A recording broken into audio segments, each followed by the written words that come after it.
ওমর রাদিয়াল্লাহু তাআলা আন ওখান থেকে ফিরে এলেন রাষ্ট্রীয় কোষাগারে, এসে এক বস্তা আটা, একটু ঘি, একটু আটা, একটু মধু নিয়ে ওনার খাদেমকে বলল, বাবা আব্দুল্লাহ আমার মাথায় তুলে দে। বলল, হুজুর আপনি দেশের ইমাম, রাষ্ট্র পরিচালক, মুসলিম জাহানের খলিফা, আপনার মাথায় কি বোঝা মানায়? আমি আপনার খাদেম বয়ে নিয়ে যাব, কি সুন্দর।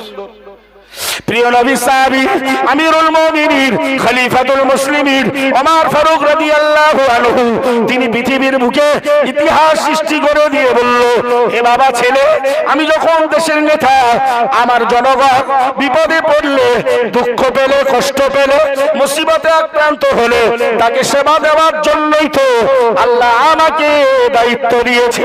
বাবা গোলাম রে, বাবা ছেলে আব্দুল্লাহ মনে রাখ, ওয়ালা তাসিরু কিয়ামতের মহাময়দানে কেউ কারোর বোঝা বইবে না বাবা।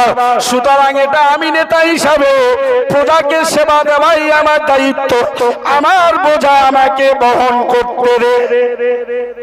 আরো মন খুলে বলুন।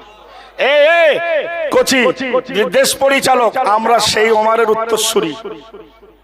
কার কালি লাগাস? কোন ইসলামকে কলঙ্কিত করতে চাস? হ্যাঁ, ইসলামের ভেতরে কিছু মানুষ থাকতে পারে কলঙ্কিত, তার জন্য তো পুরো ইসলাম দোষী নয়। ইসলাম তরবারির আঘাতে দুনিয়া জয় করিনি। ইসলাম ইন্না দীনা ইনদাল্লাহিল ইসলাম, আল্লাহর কাছে মনোনীত ধর্ম হলো ইসলাম। এটা তরবারির আঘাতে নয়, এটা উদারতা। নবী মুহাম্মদুর রাসূলুল্লাহ সাল্লাল্লাহু আলাইহি ওয়াসাল্লামের আদর্শ, বিনয়, নম্র, তার ব্যবহার, তার হুসনে খুলক মানুষকে প্রভাবিত করেছে।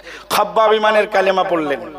হযরত ওমর ফারুক মাথায় করে নিয়ে গিয়ে বললেন, মা আমি চুলোয় জাল দিচ্ছি, আপনি খামির তৈরি করুন। খাবার রেডি হলো। ওমর খাদেমকে নিয়ে এক জায়গায় বসলেন। খাদেম ভাবছে, হুজুর এখানে বসে কেন, এত সময় বসে কেন? চলে যাওয়ার সময় বলল, বাবা আমি এসে দেখেছিলাম ছেলেগুলো কাঁদছে, সুতরাং ওদের হাসি ফুটিয়ে দেওয়া এটাই আমি নেতার দায়িত্ব। আমি দেখলাম ওর মা পায়েস তৈরি করেছে, ওরা খাচ্ছে আর হাসছে, ব্যাস আমার কাজ কমপ্লিট। জোরে বলুন।